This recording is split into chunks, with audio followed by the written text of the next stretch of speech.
19 del libro de los Hechos.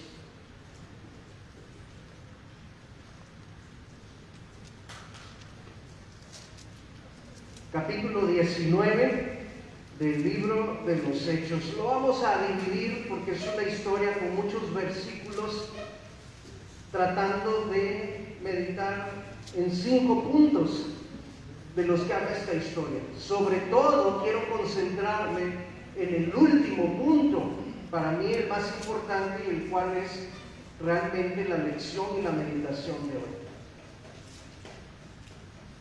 Primer punto, hablemos un poquito de la ciudad. Esta historia está relatada, está ubicada en la ciudad de Éfeso. Hoy día Éfeso se encuentra en el país de Turquía. Ya no existe como tal, pero en aquel tiempo era una ciudad muy importante de Asia Menor. Y era una de las ciudades a donde Pablo fue a predicar el Evangelio de Jesucristo. Pero esta ciudad tenía una particularidad muy especial. Se le conocía como la ciudad guardiana del templo de Diana. Diana era una diosa a la cual se veneraba en aquella época y que era muy importante en el mundo antiguo. La ciudad de Éfeso se consideraba en particular la ciudad elegida para levantar en su territorio un templo que era muy famoso, que era muy visitado y que estaba destinado para la adoración a esta diosa.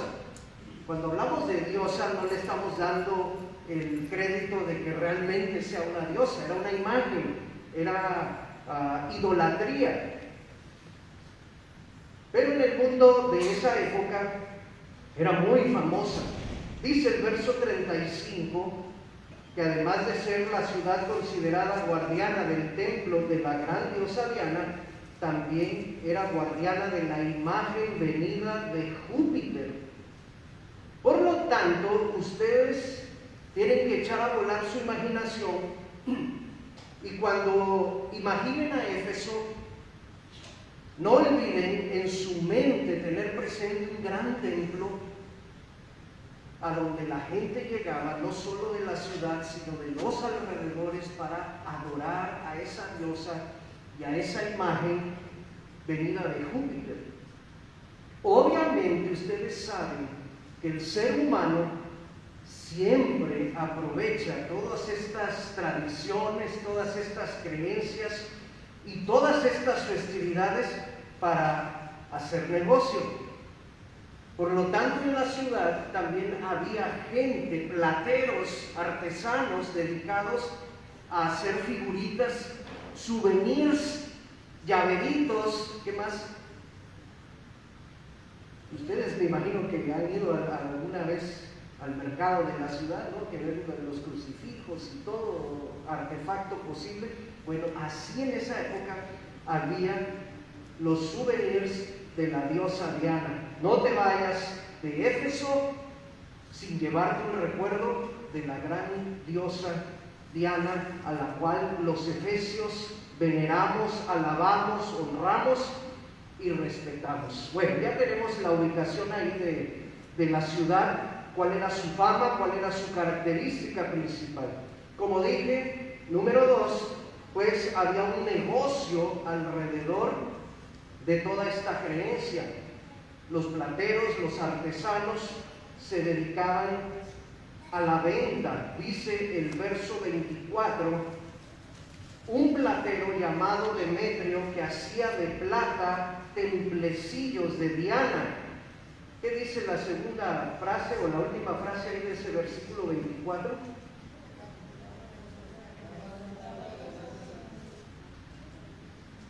O sea que les iba bien, ¿no?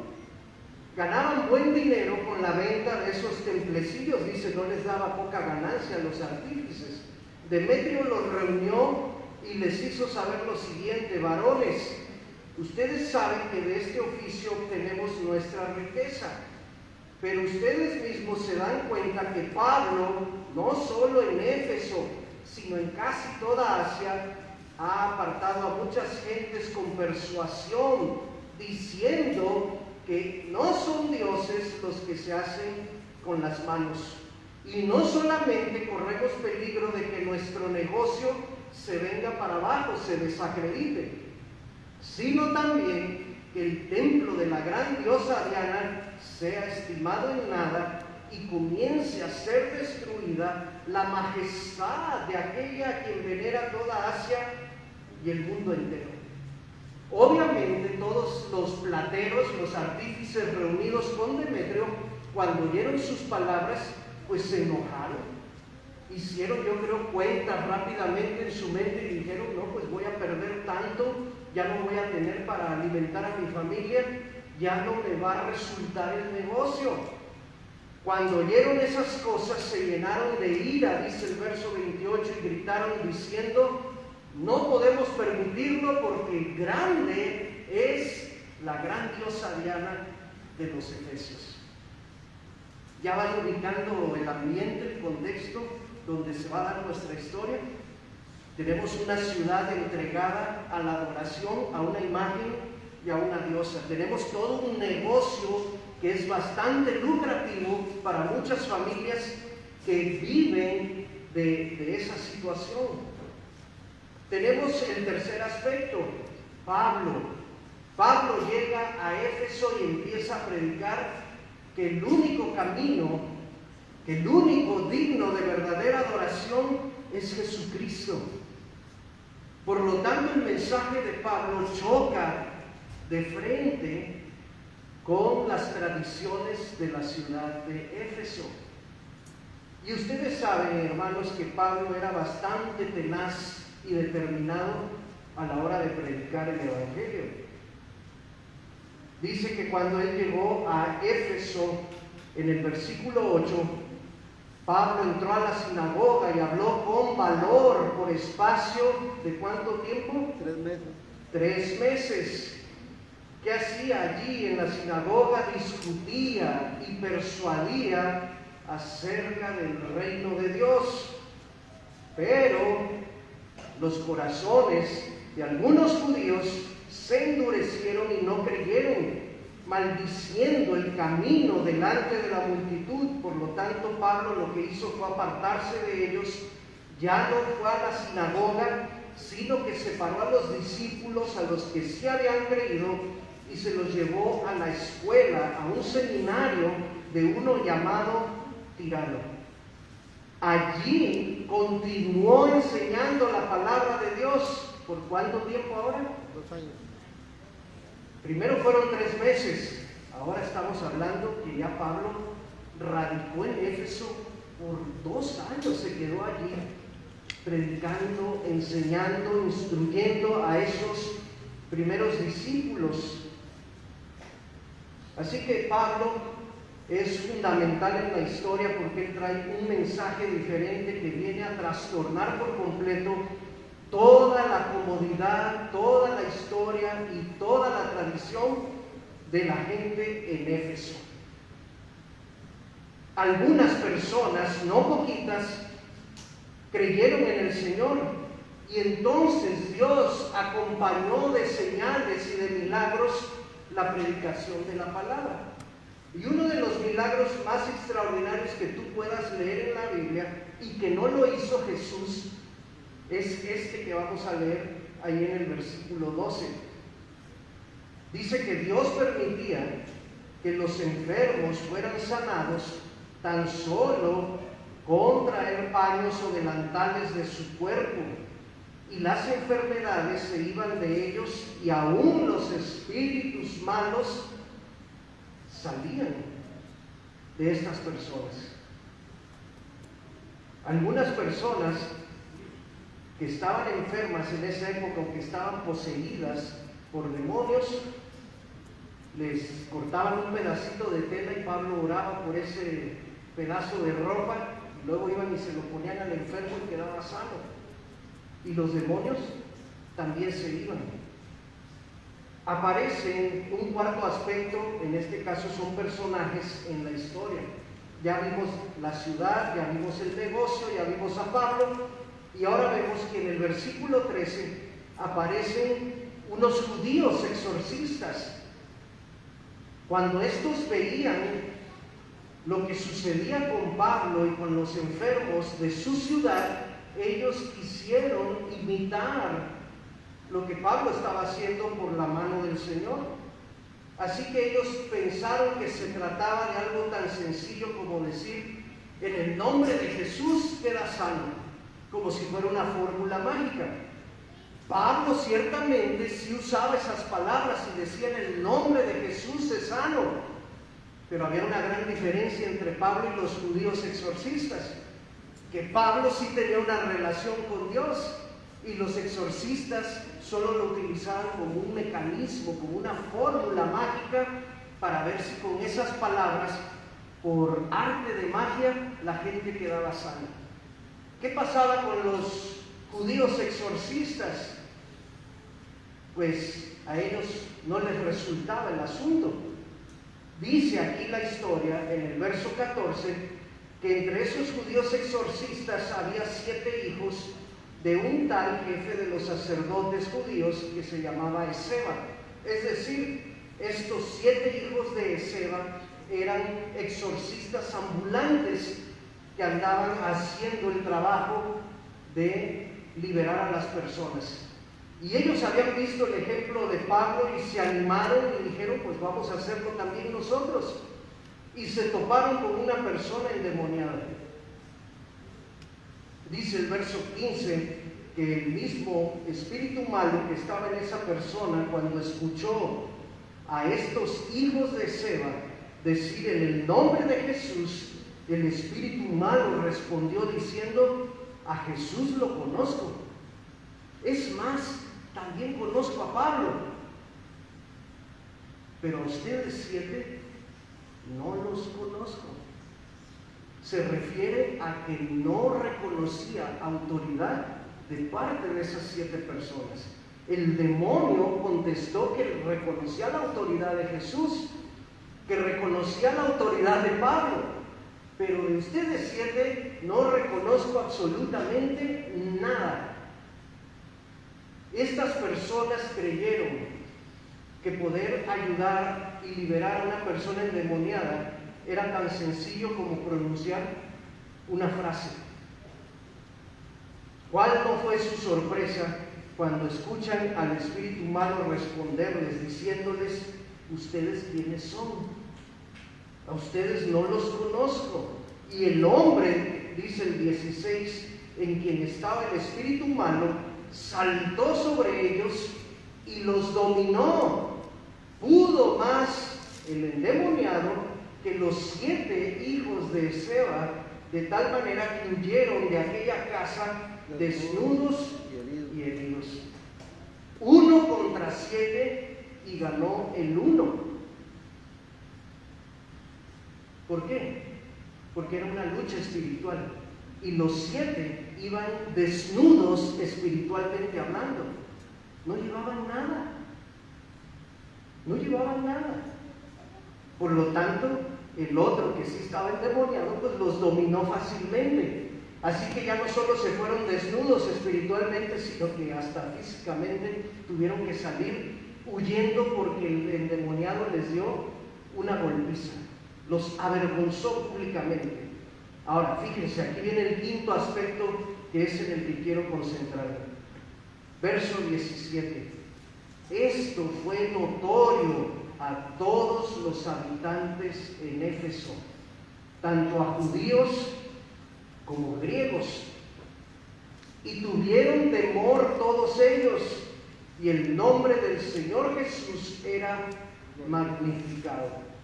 Quiero que veamos que el quinto aspecto tiene que ver con otros personajes que aparecen en la historia, y son los creyentes de Éfeso. Estos creyentes oyeron la palabra cuando Pablo llegó allí y por los primeros 3 meses estuvo compartiendo en las sinagogas. ¿Recuerdan que lo leímos hace rato? Después de esos 3 meses donde algunos se opusieron, Pablo los separa y entonces por 2 años empieza a instruir a esos primeros creyentes. Así que la tarea de Pablo en Éfeso con los creyentes ya llevaba 2 años y 3 meses de enseñanza de palabra. Pero cuando esos creyentes junto con la ciudad supo y oyeron las noticias de lo que pasó con los hijos de Seba, dice que todos se llenaron de temor y empezaron a alabar al Señor. Ahora, estos discípulos dieron un paso al frente en su crecimiento. Se dieron cuenta de que con Dios no se juega. Se dieron cuenta de que Dios no pide poquito, pide todo. Se dieron cuenta que en esos 2 años que habían estado escuchando la palabra, ahora tenía sentido darle conclusión a esta primera parte de su crecimiento y de su entrenamiento como discípulos del Señor. ¿Qué es lo que hicieron? Verso 18. Muchos de los que habían creído, que se llenaron de temor y que empezaron a magnificar el nombre del Señor, vinieron delante de Pablo. ¿Qué hicieron, hermanos? Léelo ahí con tu mirada. Otra vez vinieron con Pablo, pero esta vez no vinieron para decirle, síguenos enseñando la palabra. Esta vez vinieron con cargo de conciencia, conmovidos, entendidos de que ellos también tenían cosas que habían dejado inconclusas. ¿Recuerdas que el 9 nos lleva a cerrar ciclos, a completar etapas, a dar por terminado lo que se inició? ¿Qué era lo que le faltaba a esos creyentes en Éfeso? Durante 2 años y 3 meses habían ocultado que en su vieja vida ellos se habían dedicado a qué cosa. Léelo ahí en el 19. La magia negra. ¿Ya viste cuál era su oficio de muchos de ellos? Tenían sus trapitos ocultos, los habían guardado bien por 2 años y 3 meses. Pero la palabra llegó a sus vidas y trajo convicción. Lo que ellos vieron de cómo Dios trató al demonio y cómo Pablo hacía milagros, les trajo a ellos convicción, cargo de conciencia. Así que cuando vinieron esta vez con Pablo y llegaron confesando y dando cuentas de lo que habían hecho, no era otra cosa que decirle a Pablo, hermano, no te habíamos dicho, pero mi familia y yo por un tiempo nos dedicamos a la magia, al ocultismo. Tenemos en casa nuestros libros de hechizos, de brujería, nuestros propios conjuros. Y después de que llegaba una familia, venía otra y le decía, hermano, queremos confesar que nos dedicábamos a la magia. Y pasaba esa familia y llegaba otra familia y la confesión era la misma. De tal manera, dice el verso 19, que muchos de los que habían practicado la magia, convencidos por el Espíritu Santo de sus pecados, trajeron sus libros de brujería y los quemaron delante de todos. Hicieron una fogata inmensa y empezaron a traer sus libros y los echaban a esa hoguera para que se quemaran, se consumieran. Dice que hecha la cuenta de su precio, hallaron que eran 50,000 piezas de plata. Tú y yo leemos eso y no nos hace ningún sentido. Yo me puse a investigar esta semana. 50,000 piezas de plata de aquella época son el equivalente a pesos mexicanos el día de hoy a 6,5 millones de pesos mexicanos.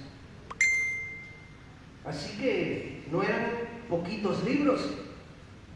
Así que no era de deshacerse de 2, 3 pesos.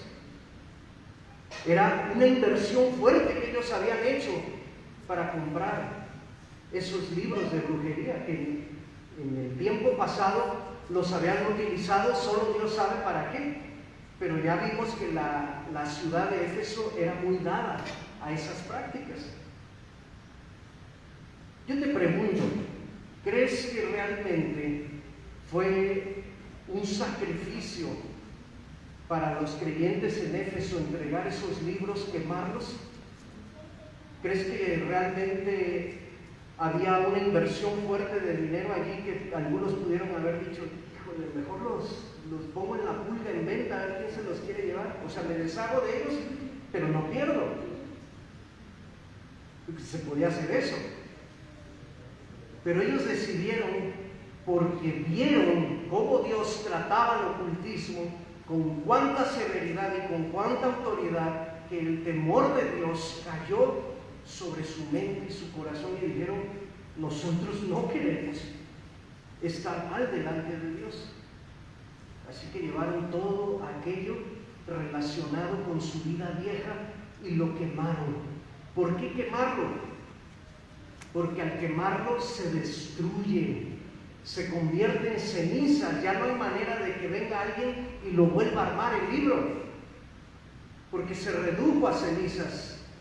Ya no puede hacer ningún mal a otra persona, porque está destruido. Por eso se hizo aquella gran fogata, aquella hoguera de poder, para destruir todo ese material que representaban los pecados de la vieja manera de vivir de los creyentes en Éfeso. Algo sucedió. ¿Qué dice el verso 20? ¿Qué fue el resultado de esta conducta, de esta decisión? ¿Ya lo leyó? Así crecía y prevalecía poderosamente la palabra del Señor. Crecía y prevalecía poderosamente la palabra del Señor. Por 2 años y 3 meses algo había estado tapando, obstruyendo que el Evangelio y la palabra pudieran correr libremente, fluir de tal manera que alcanzara a más personas en Éfeso y en la región. ¿Qué era lo que estaba taponeando? ¿Qué era lo que estaba obstaculizando? ¿Los plateros? ¿El templo de la diosa Diana? ¿La ciudad de Éfeso? No podemos cambiar las creencias de las ciudades, pero sí podemos cambiar las creencias de las personas que habitan en las ciudades. El cambio tenía que iniciar, el verdadero tapón, el verdadero obstáculo estaba adentro de la iglesia. Eran los creyentes que no habían soltado sus viejas costumbres todavía. Fue hasta que entendieron, hasta que el temor de Dios cayó sobre de ellos, que plenamente convencidos dijeron a deshacernos de todo. Hoy es día 31, hermanos. En la frontera, en Estados Unidos y en algunos países de origen anglosajón, se celebra fuertemente Halloween, Noche de Brujas, no sé cómo quieras llamarle. Mañana y pasado tenemos también el tiempo de los muertos aquí en México en cuanto a nuestras tradiciones. Y muchos de nosotros, como los de Éfeso, creyentes, pudiéramos decir, pues son tradiciones, no pasa nada. Deja que los niños vayan y se ganen unos dulces gratis. Deja que se diviertan un poquito disfrazándose de Catrina, de Catrín, de Calaverita. Déjalos que hagan su altar y que recuerden a su abuelito. Y en medio de esas creencias, porque estamos inmersos dentro de las ciudades, a veces nosotros los cristianos nos dejamos ir. Nos envuelven las costumbres, las fiestas, la tradición, los eventos de cada época del año, y nos vemos a veces participando en ellos. Yo quiero invitarte para que estos días puedas reflexionar en el ejemplo de los creyentes de Éfeso. ¿Será que somos nosotros los que estamos taponeando que la palabra de Dios corra, crezca y se manifieste poderosamente en nuestra ciudad, porque aún seguimos reteniendo aquellas cosas que hacíamos en nuestra vieja manera de vivir? Es hora de cerrar, completar, de finalizar un ciclo. Hace algunos años hicimos esta actividad con algunas familias. También lo hicimos en un campamento hace algunos años.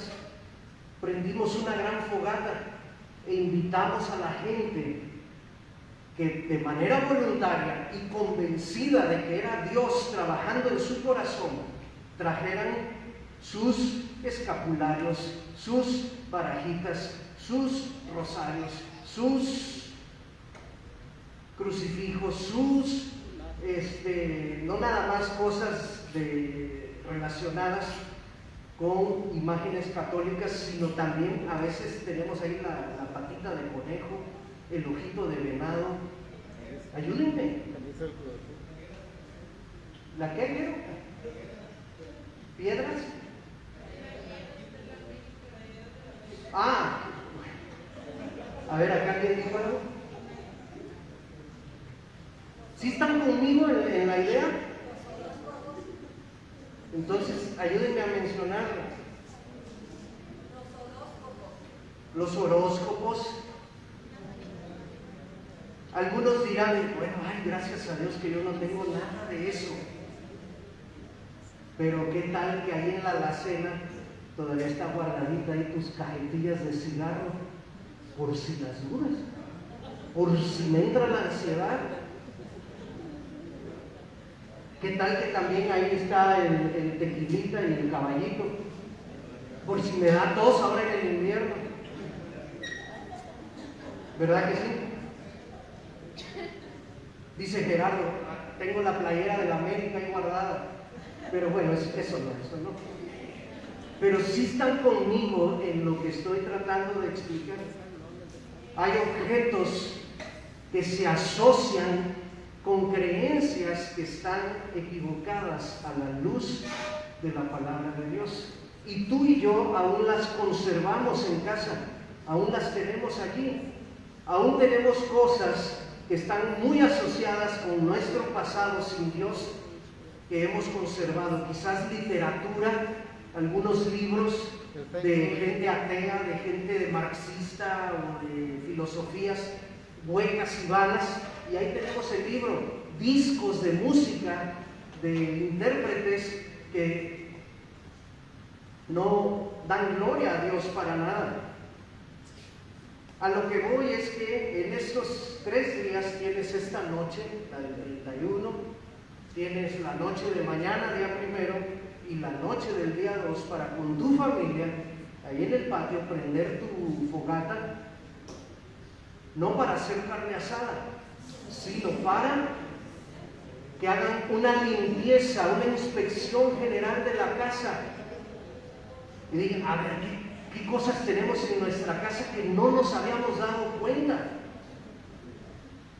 Y a lo mejor vas a encontrarte con algunas sorpresas allí. Y a lo mejor hasta te vas a encontrar con algunas que están clavadas en la pared de tu casa. Y tú vas a decir, ay no, pero este cuadro me lo regaló mi abuelita, es una reliquia familiar, ¿cómo me voy a deshacer de él? Mejor se lo paso a mi hermana. Esta Biblia es un recuerdo que me dio el sacerdote el día que hice mi comunión tal día. Y es un recuerdo tan lindo, tan bonito, porque mis padrinos estuvieron ahí. Cada vez que lo veo me recuerdo a mis padrinos. Ya dije que a los efesios les costó 6,5 millones de pesos deshacerse de sus libros de brujería en aquella fogata. No creo que ninguno de ustedes tenga un libro o pulseras o anillos o no sé qué cosa de objetos que valgan esa cantidad de dinero. Pero si aún tienes algo que sí es muy valioso, pues yo te animo a que sigas el ejemplo de Lupita. Lupita fue una de las primeras que se animó a tomar esta decisión cuando nosotros se lo compartimos. ¿Te acuerdas, Lupita, de qué te deshiciste? A ver, diles a los hermanos. ¿Y otra cosa además?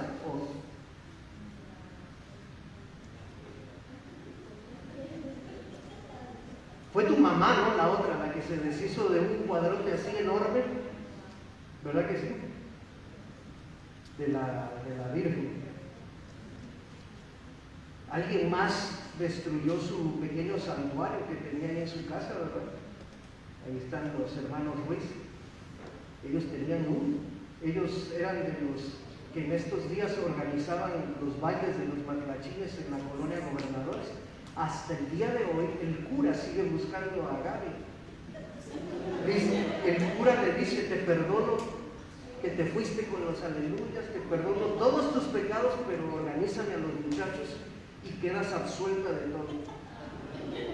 Es en serio. Son decisiones que cuestan, pero son decisiones que honran a Dios. A veces lo que nos falta para seguir creciendo en el discipulado en Cristo es que caiga sobre de nosotros temor del Señor. Esa fue la clave para los efesios. Ellos habían estado 2 años y casi 3 meses oyendo la palabra, pero la convicción del temor de Dios todavía no llegaba a sus vidas. Hasta que vieron el trato de Dios con los demonios, fue que se llenaron de temor y dijeron: hay que cortar de raíz con todo vestigio de nuestra antigua manera de vivir. Quiero que cierres tus ojos, hermano. Si el Señor te ha permitido venir hoy y escuchar este mensaje, es porque probablemente en tu casa pueda existir algo que esté asociado con el pecado, con la idolatría o con el ocultismo. No todos los objetos a los cuales te estoy animando a que lleves hasta una hoguera en tu hogar tienen que ver con idolatría o con brujería. Ya dije, puede ser que guardes ahí de recuerdo tu botellita de licor, tu cajetilla de cigarros, la dirección del internet de ese sitio de imágenes pornográficas, revistas que a lo mejor su contenido no es edificante. Hay que hacer un inventario de hogar, y una vez que tengas identificado aquellas cosas, hay que deshacerse de ellas, hay que hacer una limpieza espiritual. ¿Para qué?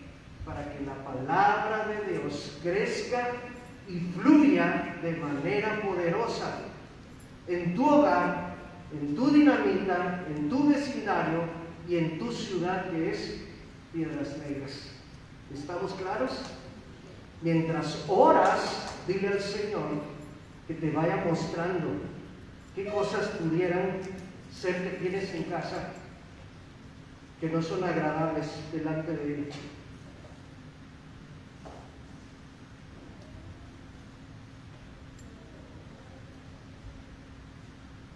Padre, queremos hacer tu voluntad y queremos animarnos al ver el ejemplo de los efesios a hacer lo mismo.